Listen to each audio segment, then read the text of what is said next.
Hello guys, welcome back to lawful notes. आज का हमारा टॉपिक है when condition to be treated as a warranty. कब condition को वारंटी ट्रीट किया जाएगा, यानी कि जब कंडीशन की ब्रीच होती है तो उसको वारंटी की ब्रीच ट्रीट की जाएगी। कब? A buyer may treat breach of condition as a breach of warranty in the following cases. So two condition में जो बायर है वो ब्रीच ऑफ कंडीशन को ब्रीच ऑफ वारंटी ट्रीट करता है। Section 13 subsection 1 and 13 subsection 2। पहला है voluntary waiver. Voluntary waiver किसे कहते हैं? वॉलंटरी मतलब क्या होता है? अपनी इच्छा से, ठीक है। और वेवर का मतलब किसी चीज़ को गिव अप करना या फिर वापस लेना। तो यहाँ पे लिखा है, देखो जनरली क्या होता है, अगर कंडीशन की ब्रीच होती है तो ये बायर के पास एक ऑप्शन होता है कि वो कॉन्ट्रैक्ट को रेपुडिएट कर सकता है। ये हमने लास्ट लेक्चर में भी पढ़ा था कि अगर कंडीशन की ब्रीच होती है तो बायर के पास ये ऑप्शन है कि वो उसको रेपुडिएट कर सकता है उस कॉन्ट्रैक्ट को। तो यहाँ पे वॉलंटरी वेवर में क्या है कि कई बार कंडीशन के टूटने पर ये बायर की मर्जी होती है कि वो कंडीशन को वेव कर देता है।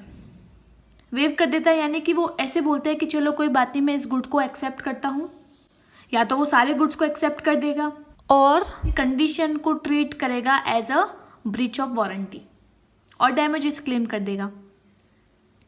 और ये सिर्फ और सिर्फ वो अपनी इच्छा से करता है, ठीक है। यहाँ स्टार्ट करते हैं। A buyer has a right to waive और give up any condition of contract of sale, ठीक है। बायर के पास राइट है कि वो कंडीशन को गिव अप या वेव कर सकता है। If he waives any condition he agrees to accept defective goods, it may be express और इम्प्लाइड। जैसे कि मैंने अभी भी बताया कि जब वो कंडीशन को वेव कर देता है अपनी इच्छा से, इसका मतलब कि वो एक्सेप्ट कर रहा है डिफेक्टिव गुड्स को।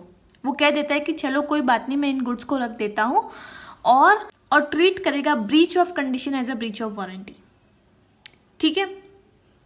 इट मे बी एक्सप्रेस और इम्प्लाइड, दोनों तरीके से हो सकता है। नेक्स्ट पॉइंट है, it should be noted that a party may always waive a condition which is for its own benefit. एक चीज़ ये भी है कि जो पार्टी है, वो जो बायर है, वो कंडीशन को कब वेव करता है? अपने खुद के बेनिफिट के लिए। कैसे करता है वो? डैमेजेस क्लेम करके। यहाँ पे वो रेपुडिएट नहीं कर सकता। यहाँ पे वो रेपुडिएट ना करके जो चीज़ है उसको एक्सेप्ट कर रहा है और ट्रीट कर रहा है breach of condition as a breach of warranty और डैमेजेस को क्लेम कर रहा है, ठीक है। कि जो भी डैमेजेस है वो तू मुझे दे दे, मैं ये गुड्स को एक्सेप्ट करता हूँ। But a condition for a mutual benefit can only be waived by a mutual consent.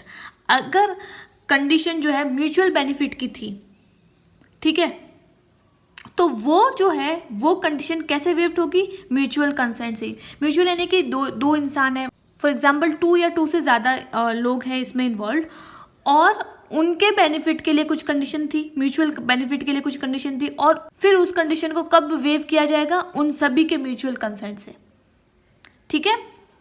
तो इन शॉर्ट मैंने यहाँ पे लिखा है, in short buyer can claim damages and losses is right to treat the contract as repudiated. तो यहाँ पे जो बायर है वो डैमेजेस को क्लेम कर सकता है बाय एक्सेप्टिंग द गुड, ठीक है, and losses he is right. अगर वो डैमेजेस क्लेम करता है तो उसके बाद बायर के पास कोई राइट नहीं बढ़ती है कि वो कॉन्ट्रैक्ट को रेपुडिएट करे, ठीक है। दूसरा पॉइंट है यहाँ पे compulsory treatment bye acceptance of good. ये सेक्शन 13 सब सेक्शन 2 है, ठीक है। इसमें क्या लिखा है? Where the contract is not severable, जब कॉन्ट्रैक्ट इस तरीके का है या फिर सेल इस तरीके की है कि वो सीवियरेबल नहीं है। सीवियरेबल यानी कि डिविजिबल, जिसको हम लोग डिवाइड नहीं कर सकते, तो ऐसा वो कॉन्ट्रैक्ट नहीं है। And the buyer has accepted whole और any part of the goods, और बायर ने एक्सेप्ट किया है गुड्स का कुछ पार्ट या सारे ही parts. The breach of any condition of such contract can only be treated as a breach of warranty. अगर ऐसी कंडीशन की ब्रीच होती है तो उसको ब्रीच ऑफ वारंटी ट्रीट किया जाएगा। The buyer has no options to repudiate the contract but can claim damages. यहाँ पर बायर के पास कोई ऑप्शन नहीं है कि वो कॉन्ट्रैक्ट को रेपुडिएट करे, लेकिन वो डैमेजेस को क्लेम कर सकता है as if the condition were only a warranty, ऐसे जैसे कि कंडीशन जो है वारंटी ही थी। नेक्स्ट पॉइंट है, a buyer is deemed to have accepted the goods in certain cases. देखो, अगर बायर ने रीसेल किया यानी कि सब बायर को कोई चीज़ सेल कर दी है या प्लेज कर दी है या यूज़ कर दी है विदाउट इंटीमेटिंग द सेलर, बिना सेलर से कम्युनिकेट किए that he has rejected them, जिसने उसको रिजेक्ट किया है। देखो एग्जाम्पल से समझते हैं। A bought a bale of dhotis from B. ठीक है, ए ने बी से क्या लिया? Bale of dhotis. Bale of dhotis क्या होती है?